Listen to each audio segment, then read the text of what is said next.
With 2 games to go, and you guys are 3-12, what's it been like for you? Next question. It's frustrating. Awful football. I support DK. I'll continue to support DK, and disappointed that happened. He's legendary himself, and it's a legendary record. I'm here chasing, so that'd be a great one to put a picture on the wall with. He'd really be good as a point guard in the motion offense in basketball. Pressure?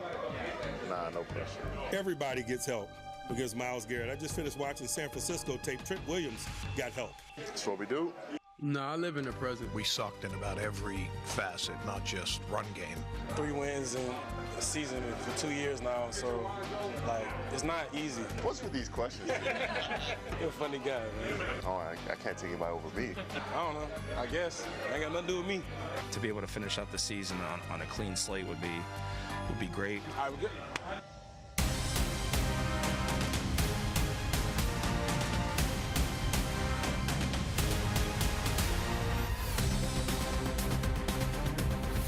Tailgate 19, second to last game of the year. That's the scene today. Huntington Bank Field looking absolutely miserable. Anyone that goes to this game should be getting hazard pay, even if you're just sitting in the stands. It's going to be a lousy day. We're going to check in with Andy from the First Alert team here in a little bit. But first, we're going to start, as we always do, bringing in the crew. It's Josh Cribbs. It's Eric Metcalf. Gentlemen, Browns and Steelers, it doesn't need an introduction, but I'll give it a small one anyway. You got a chance to really contribute to messing up the Steelers season today. Yeah, I was a part of a few of those games, being able to not play for anything ourselves, but to play spoiler. And it feels almost as good as getting a playoff victory. But being able to, beat the Steelers for one, but play spoiler is something to actually play for. Those are, a division opponent, a rivalry that, some say doesn't exist anymore, but a win is a win no matter how you look at it if they are able to pull that off. Well, fortunately, I can say I don't think we had to play this game in a spoiler situation. Yeah. But it's one of those games. Is that a dig at my? Kind of. Oh, okay. It's one of these games clear. that, regardless of whether the Browns are going to the playoffs this year, it means so much to both fan bases, to teams, to former players who play for each organization, that you just want to win this game. You have the opportunity to spoil it, but at the same time, that doesn't need to be the motivation. The motivation is going out there and beating the Pittsburgh Steelers, because when we were playing, we always stopped. In order to get over the hump and win a division, at some point, you're going to have to beat the Pittsburgh Steelers. And this is one of those situations where you're not going to playoffs, but you can look forward to next year. Like, we beat them now. We know how to beat this team and just build off that. There's football is the biggest team sport, and I'm sure there are a lot of different opportunities for different guys to have different motivations, even coaching.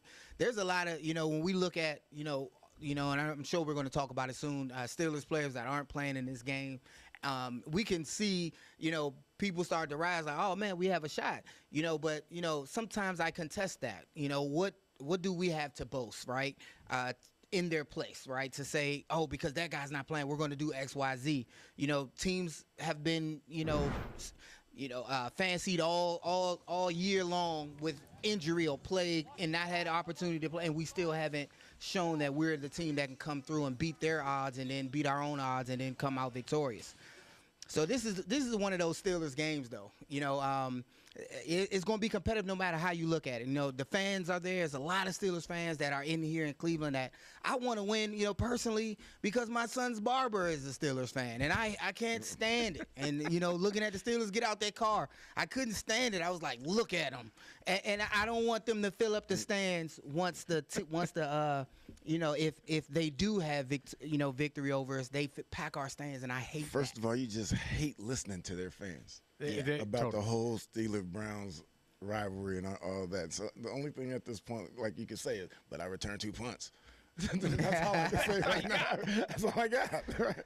It's funny. The Steeler fans, we talked about it a week or two ago. During the 80s, the team was very average. You never saw the Steeler fans here. Like, Josh, I know you weren't here. Matt, you played here. I don't remember so many people walking around with Steeler gear. I don't remember the stores selling the Steeler gear back then. It's like, it's like they show up when the team's really good, but they don't show up when the team's not really good, which is just a little bit convenient because Browns fans don't get that luxury. What I'm essentially doing is calling a large chunk of the Steelers fan base frauds. Bandwagoners. Totally. Yeah. They're gonna put their Laker jerseys on later. I'll agree to that. Yes. I'll cheers to that. Yeah. They are fraudulent. Now there's a lot of great Steeler fans that are with them win or lose. I totally get that. But I mean this whole like nationwide fan base they have is ridiculous. By the way, I should point out, we popped the standings up. Browns are trying to play spoiler. Here is how it has to happen. The Steelers lose today. That sets up a winner-take-all next week with Baltimore for the AFC North title. So that's how the Browns can impact them because the Steelers win today. They clinch the division. Look at that soup they are playing in today. Tailgate off and running. When we come back, tanking for the number 1 pick. Oh, players kind of hate it. Stick around.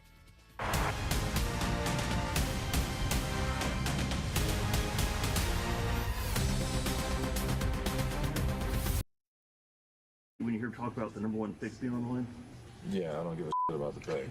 Like, to be honest, I don't play for that. That's not my job. My job is to be the best defensive end in the world, and that's what I focus on every day. Now, Bench Strength, sponsored by Wayside Furniture. All right, so the Raiders are trying to send Max Crosby to the bench to help their draft capital. This is Jay Glazer. Raiders told Crosby they want to shut him down the last 2 games. He played with injuries for most of the year. He wants to play, and clearly in play here is the number 1 pick for the Raiders. And they need a quarterback, and the kid from Indiana appears to be the best quarterback in this draft, Fernando Mendoza. So often this happens in the course of a bad year where even fans get involved. Like, wow, they're trying to tank for the pick. And I cannot stress this enough. Players do not give a rip about your draft position. Can you guys imagine your team saying, we're going to shut you down because there's this kid who's an Indiana Hoosier that's going to save us all? How fast would it take for you to laugh in their face? I don't think it'd be laugh. It'd kind of be what you saw with Max Crosby, some expletive words, and honest trying to figure out if the conversation we're having is actually real, to be in that situation. I just can't imagine it. That's some Eric Metcalf type stuff right there. Getting drafted and having a lot of money and early pick type stuff. I just don't see that. What it is when you're a player and competitor, you don't give a rat's about them trying to get that pick, as you said. But when I played, it was a lot different also because there was more incentives. The contracts were more incentive-based. And so guys really wanted to play even though you weren't going to playoffs because they know that if they get so many carries, get so many yards, they're going to get more money. And so you want to be a competitor. You want to go out there and win. And at this point in the season, a lot of guys are thinking about me and not the team. So it's about getting what they need to get. And not just that, the draft, all that signifies more players coming in to compete for spots, to possibly take your spot. And, of course, we're not talking about guys like Max Crosby, but, the team changes every year. It's a turnover among talent, among guys in the draft, free agency. So you already have a spot that you fought for. Guys are not, excited about the draft, or they're looking at those guys like, yeah, he ain't going to take my spot. So it's not really love for guys in the draft until they're actually on the team alongside you.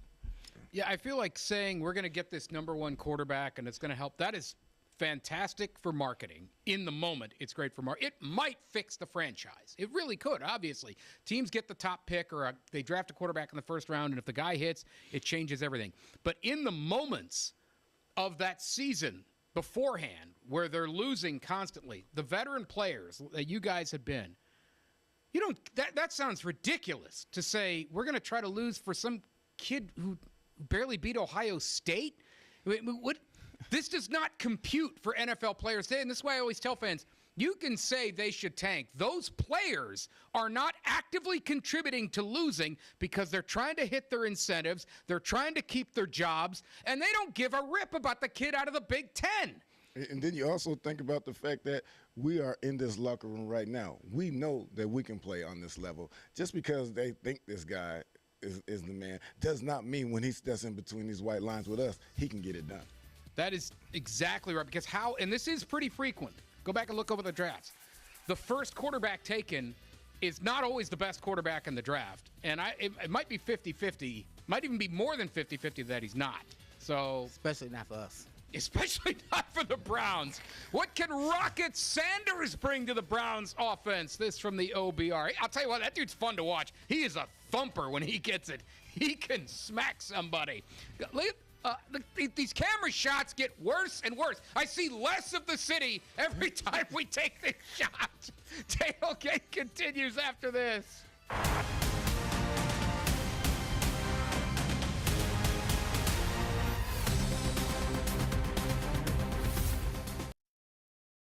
Happy Sunday, Browns fans. I'm meteorologist Andy Chillian with a game forecast update. And the good news is not looking like a total soaker as the forecast looked like a couple days ago. There may be a bit of rain at kickoff and perhaps to finish off the game, but I'd say most of the game is going to be dry for us. And temperatures going to be rising into the 50s, so a spring-like feel with a breeze as well. It'll be a south breeze between about 10 and 20 miles per hour. Speaking of the breezes, this is what's coming tomorrow. It's a good thing the game is not tomorrow. We're talking about high winds on your Monday where we could see gusts in the 50 to 60 mile per hour range. So not going to be the case during the game today. Again, those winds will be out of the south about 10 to 20 miles per hour. But either way, for any fans out there tomorrow, just keep in mind we're going to be dealing with some high winds headed to northeast Ohio. Hey, stay safe out there, enjoy the game, and of course, go Browns. The Injury Report, sponsored by the man that makes them pay, Tim Misney.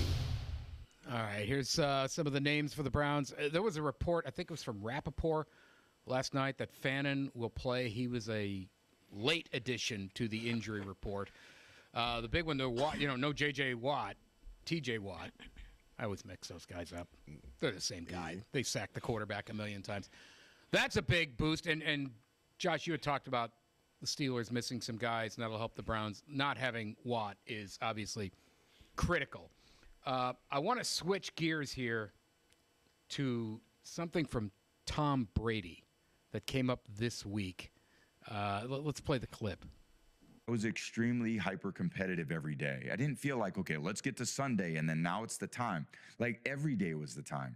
And every day is the time to give your best. And even if it's practice, do your best in practice. And I learned that in college. Like, if I didn't do my best in practice, I wasn't going to play on the weekend because there was no entitlement. So I had to work hard to prove to my teammates, hey, I'm ready to go. I got to be there. I got to show up. I got to be ready. I got to treat this game like it matters more than anything. Well, when my teammates feel that, guess who else has to raise the bar? My teammates, because I'm bringing the juice every day. Rising tide. So exactly. So that's what leaders do. Leaders don't have days off. They show up every day and they're like, I'm giving my best. Well, why? That's for me, great, but it's also going to make them better. All right, so this goes back to a point. I think you guys talked about it last week. Josh, you were undrafted. Every opportunity, every minute you got on a field, you had to go 1,000 miles an hour. Met had a little more leniency because he was a first-round pick, but that doesn't mean he can go out Cadillac it and shut it down. But when you were in a position, Brady was similar to you, 6th-round pick. There's a line there where you're going out and you're competing and scrapping and hurting where you can be that guy, but you can also be the guy that is annoying as heck to your teammates, and they can't stand it. Not at all. How do you walk that line where you also don't have everybody hate you? Because that does happen for players that do that. Yeah, it does happen a lot, actually. In most cases, you got to just take the heat from the veteran players who are going out there and sometimes going through the motions. And they can go through the motions because if the culture doesn't allow for everybody to just go out there and compete at their top, then you have a culture to whereas when the scout team is in there, when the second team is in there going against the one defense, that second offense can't go out there and try to catch every ball and jump over the DB. They kind of have to go through the motions to allow that number one defense to do their proper drops and give the best look for them for game day, as opposed to try to earn a spot and try to go out there and show everyone in the scouts that you belong in the NFL. It just doesn't work that way all the time. Where it's really a problem is in old school training camp. And that was the dog days of football, when you go on tour days during the course of the summer when it's hot outside, and you have a guy whose engine never stops. Because he's trying to get a job, which you have to respect that. But that's when it really annoys older guys. There was one of the great football stories here right before break is obviously the story of Rudy Rudiger, played at Notre Dame. And I heard from a guy that played at Notre Dame that the players could not stand him. Right. And by the way, Rudiger played college, never did anything. This guy played in the NFL. So obviously he wasn't doing anything that wrong. But yeah, that was an example where he had a great story. His teammates, for the most part, didn't like him. You got a gig out of it and a great career. Matt, you've had your own great career because you had to go out and you still had to go do it. I mean, first-round pick, you can't go out there and do absolutely nothing. I like to hold out. Come on now. Tailgate continues when we come back. Who is the Browns' best rookie, and does it even matter? Stick around.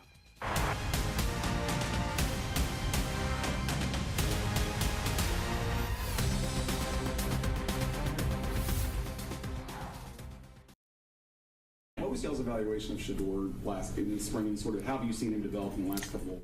It does not matter. He's not a Pittsburgh Steeler. He plays for the Cleveland Browns. I'll let the Cleveland Browns talk about his evaluations.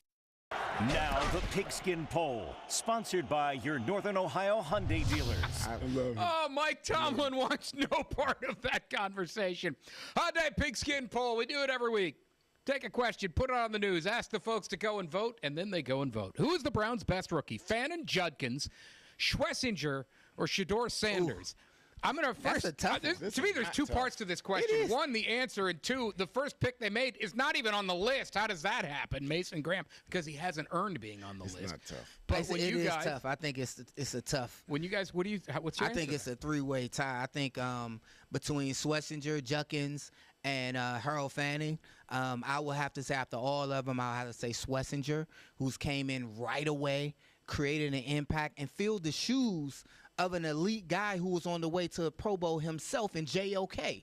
Remember, we was missing a huge piece on our defense that, we were unsure that would make them still keep them at the elite level, and that was Schlesinger. I know Fanning is a favorite target, and Judkins is filling shoes of himself and a Nick Chubb, but the way Schlesinger just was a plug-and-play type of guy and is able to go sideline to sideline, for me, that's the guy. And that's why it's not close. It's Schlesinger. That's what I'm saying, because he's a guy who has played the entire season at a Pro Bowl level. He's going to be defensive rookie of the year. The other guys they've been good. Yes. Judkins and when he's got his opportunity, they've been good and made plays, but Schlesinger has done it consistently throughout the entire season. I agree. Let's see what the folks had to say as we pop up the results here on this week's poll. 80%. And it is Schlesinger actually getting the majority. He's over 50%. Fannin dead last surprises me just because he's been so good. He's their leading receiver. He's flashed, but it is what it is. Schlesinger clearly, I agree, he's been their best. I think if you take Schlesinger off and you look at Fannin and Judkins, then you have something right there. But Fannin definitely it would be my number second just because, he's a ball hog, and his yards after catch. He's just been a tremendous target for both quarterbacks, a lot of the quarterbacks. As soon as he got in, he was another plug-and-play guy, in my opinion. And it's because of him, it's like, wow, Njoku, where have you been? Because of this guy being at the same position and exceeding expectations in his first year. So the next question of this, because I said going into the break, does it even matter? This is the best draft they've had in a long time. They've hit on a lot of guys. Is. Why do they still only have 3 wins? Like, why hasn't that helped change this thing? Because it takes more than just, a handful of guys. Again, I mentioned it earlier. Football is the biggest team sport. Your main thing has to be your main thing. And the main thing for a football team is your quarterback. Whether they go with Sanders for next year and let him get a true offseason as a starter, that can't erase we went into the start of the season with Joe Flacco, and then we made a switch to Dylan Gabriel. Both of them. Flacco went to Cincinnati and had some success, but he didn't have success in his first starts here. And then we all know how Dylan played, and it was just almost a breath of fresh air for Shador. Statistically, still hasn't put up those numbers, but it's still good for the football team to see your quarterback throw it down the field some. And Shador has been able to have a breath of fresh air. But again, we've had 3 quarterbacks at that position, and it's a lot of other contributing factors to our 3-win record. I'm going to go straight to the offense because I think this defense and the way they played throughout the course of this year has given them an opportunity to win or compete in all but maybe 1 or 2 games, right? And so when we flip it to the offensive side of the ball, I think we have not won because we just can't score. And that has a lot to do with play calling. That has a lot to do with people out there on the field, and we got to straighten that up. Oh yeah. What about talent? And I think that contributes the wide receiver level, offensive line. I mean, a lot of people can raise their hand for that. When we come back, we're going to talk a little bit about Myles Garrett. Does he have to win something to be the GOAT? That's how many days, hours, minutes, seconds left to the Browns try to find their next quarterback, we presume. The NFL draft in Pittsburgh in 2026. Stick around. Tailgate continues.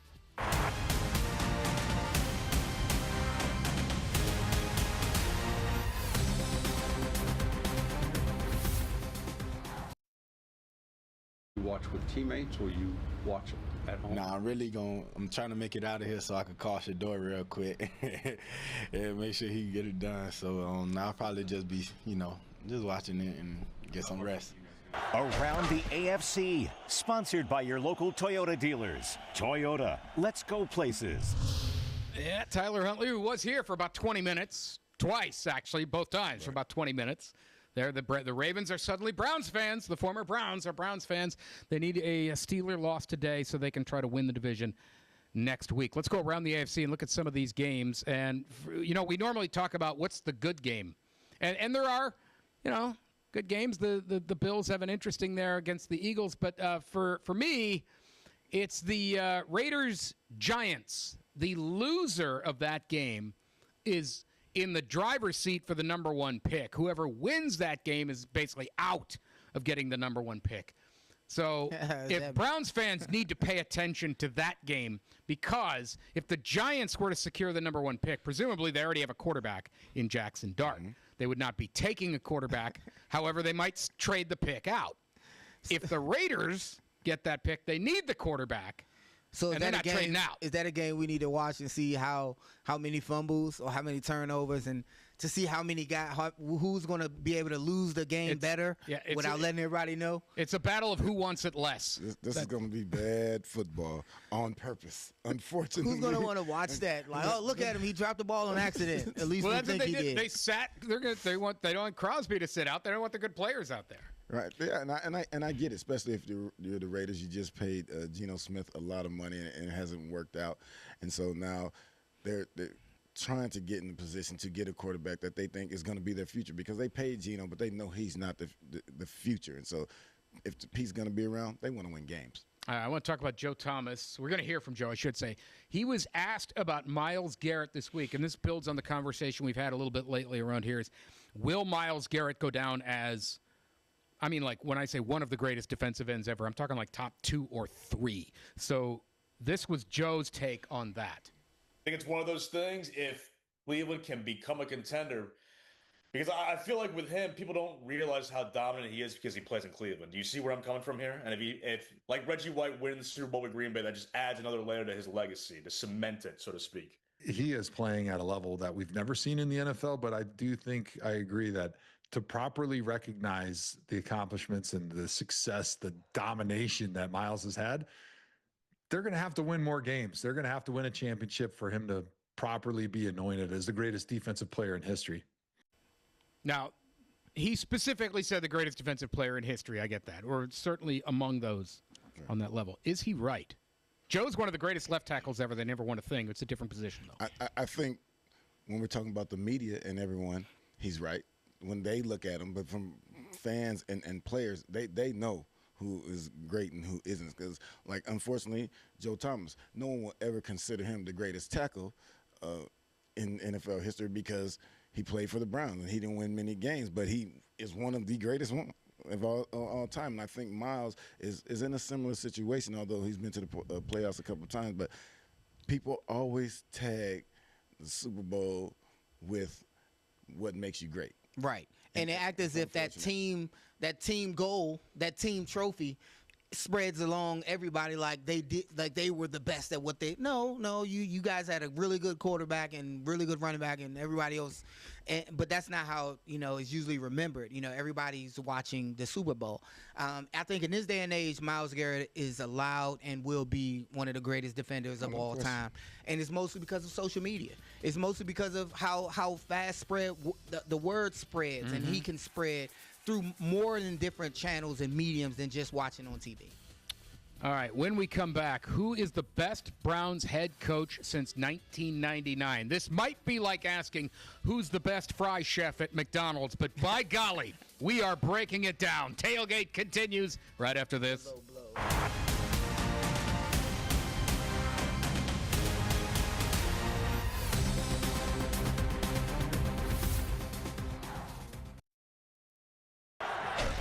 Now the Quick Picks, sponsored by your local Kia dealers. All right, so we were talking about this, I think it was a week ago, during a commercial break, and it's one of those things I'm like, this is actually such a good conversation. This needs to be a segment of a show. So guess what? It's a segment of the show. Who is the best Browns coach since 1999? We're going to start with Josh because you went through roughly 1,000 of them. Yes, I did. And I talked about who are my favorite. And who the best coach. One of my favorite coaches was Romeo Crennel. That was the coach that I came in with. We were 10-6, statistically one of the top coaches, since the Browns came back in '99. A coach that I would emulate my coaching tenure off of would be Eric Mangini. I felt like under him, I was as most prepared as I ever was to play anything. Intelligence and his charity contribution was beyond the roof. So who is your best? I would say Eric Mangini. Okay. That for me to emulate, how I want to be a coach, how I want players to respond. He got rid of certain guys. He got rid of Braylon Edwards. He got rid of K2, guys that didn't buy into the culture, who wasn't about team. He did that. So why didn't it work? Talent. We still had we were in the AFC North at one of its greatest times. We had Hall of Famers everywhere in the Baltimore, AFC North. Pittsburgh, Baltimore, Pittsburgh. It's just hard when the road has to go through Baltimore and Pittsburgh. It's just a little harder. But we played as best as our talent could go with guys that were brought up from the practice squad. Since '99, for all these coaches, they've had a rough go at it because of talent, as Josh expressed. These teams haven't been very good, and so it's always when you bring in a new coach after 1 or 2 years, he brings in a new staff. They run a new offense or defense. They need this player because these players don't fit. And you just keep shuffling players around, and it makes it hard on a team to win games if you're not going to have any sustainability. And so for me, I think like if he has a consistent team out there, it would have been Romeo Crennel. I know you said you liked him as one of your top 2 guys, and so I feel like Romeo could have been has been the best coach here since '99. Obviously, none of them have really worked out. Stefanski's got the best resume because he's won Coach of the Year twice, and he's had a lot of terrible years and probably deserves to get fired. 11-6, I think. 11-6. You had the one right, Romeo. Yeah, no. Mangini? Stefanski. Oh, yeah. Romeo was 10-6, and we still couldn't make the playoffs. You kind of referenced its talent. I'm going to thread a needle even more. Is it simply boiled down to they haven't had their quarterback? It can boil down to that, but if you look at that 10-6 team, we had Pro Bowlers all around. Mm-hmm. We had Pro Bowl receivers. Braylon did his best that year. Derek Anderson played phenomenally well. But he never duplicated Jamal it, though. Lewis. Well, it's tough to duplicate. Again, AFC North, everybody is getting better. One or two mistakes can drop your whole team off. But even when you had DA, after he went to the Pro Bowl, didn't they draft Brady Quinn the next year? And brought him in, and Brady being. And what did that do for us? Exactly. Nothing. So it's not just the team and the coaches. Sometimes it's the upper management making those decisions that cripple your organization. Yeah, and Baltimore, they had their Hall of Famers. Pittsburgh, their Hall of Famers. Here's the inactives. Baltimore has our Gabriel Hall of not going to play. Famers. That was the other late injury Friday. He and Fannin both hit the injury report. So Bailey Zappi, the backup today. Fannin is not on this, so he's going to play. Njoku's still out. So and Teller not on this either. We'll see how that works out. Yeah, I think I have to throw this in there.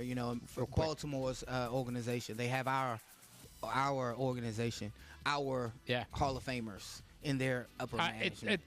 As we go to break, I will leave it with that.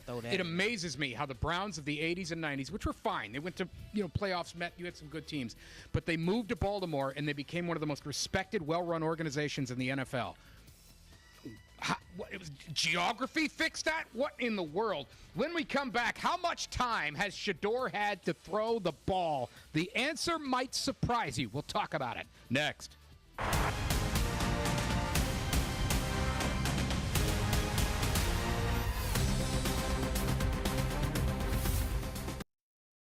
Sanders is a guy right now that is not throwing it unless it's truly open, or then he's throwing a check down. This is a process. You have to learn how to play in the NFL and what open means. And maybe it's innate. Maybe some guys will do it and some guys won't. Now, who needs to deliver? Sponsored by Jets Pizza. Jets, better because it has to be. Be able to get rid of the ball.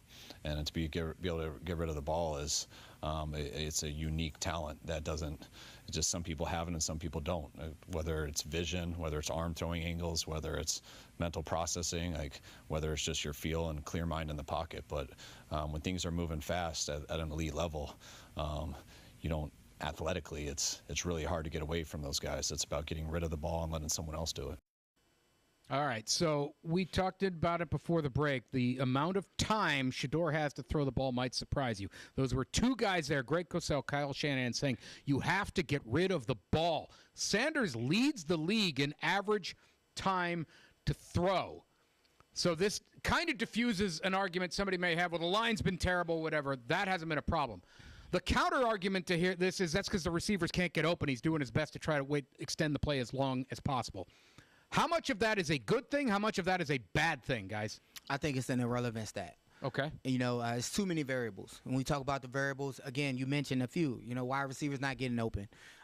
Coaches having to put an extra tight end or keep the running back in to help chip and to create that time. Quarterback having to feel the pressure because he's shell-shocked from getting sacked the play before. It's just so many veterans. So many variables, guys not running the right route. There were local media pundits and, national that have been criticizing Shedeur in a way that the film just doesn't support. Some said he doesn't know how to flip the protections. I've witnessed it. I saw it. I saw it in the games, and I don't know if they're not just looking at the entire games, but he's flipped the protections quite a few times and noticed things, and they're acting as if he's not learned enough to run the operations. He is. They say it again. He's not throwing people open. He did it with Bond when he created his route in thin air when he was in motion. Hey, run a post. He didn't even see. He just knew where he would be. But this happens in different occasions where he's been able to throw people open. But when you look at those stats, you could pull stats from football out of thin air, out of anywhere. It's just a lot of moving parts and a lot of variables that go in with that. Was it stepping up in the pocket? Was him creating more time for these receivers to get open? So, if you have talent at the receiver level, if you have talent on your offensive line, then you look at your quarterback like, hey, man, you block, you got protection, you got wideouts who can do it. What's going on, man? And then the film has to back that up. The eye in the sky don't lie. I 100% agree with Josh with there being so many variables that play a part into him having this time. Like you said, they're dropping guys in the coverage. We have only 3 receivers out there who can't get up open because they're being bracketed, and he's holding the ball, and people think he has time. But he's also in a situation as a quarterback just getting in who might be trying to protect his job, his place on this team, because they know if he feels like if he messes up, they're going to ship him out of here. He might not have a job. And so he has to concentrate on trying to make the right play, but not making mistakes at the same time. I'm a firm believer. The numbers don't lie, and you can make numbers say whatever you want. It's all about your narrative. You had a narrative a couple of breaks ago. We're in commercial. This is another one of these great conversations. Like, this is a segment. You had an opinion on Kevin Stefanski that I have not heard before. Go ahead with this. See, I don't know what you guys take is on this, but I feel like if you have a head coach who is the play caller, and during the course of the season, we're playing and we're not playing up to par, and then all of a sudden we start losing and we're out the playoffs and you give up play calling, not once, but twice, I feel like you're giving up. Now, I as a player can't go out there and say, Coach, we're not winning. I'm only going to catch some of these punts. I'm only going to go in on offense when I know I'm getting the ball. I can't do that. So why should you be able to go out there and stop now on that us? you explain it like that, I get that point 100%. For me, I would have just liked to see him, like you, I know, evolve a little bit more. When things aren't working, hey, it's okay to evolve your system to make it work with the players that you have. Instead of putting the players in your system that's not working, evolve your thought process and plays. And it's a copycat league. I want to see us recycle some of these great plays that work for other teams and put them into our system and say, you know what, it's working for us. We got to do this. Because it's a copycat league and everyone knows it. So Stefanski's counter-argument for this has always been, well, I want to do what's best for the team. If it's not working out, I'll transition. Met's point is that he did it twice. If he did it once, it looks like it's best for the team. If he does it again, then it's what is going on with DK suspended. We'll talk about this when we come back.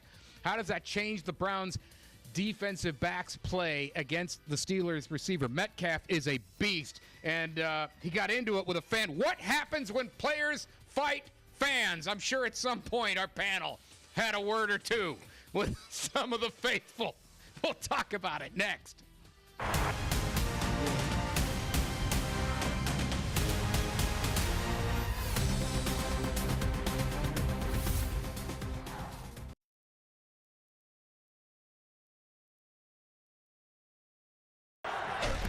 Follow the Money, sponsored by Cardinal Credit Union.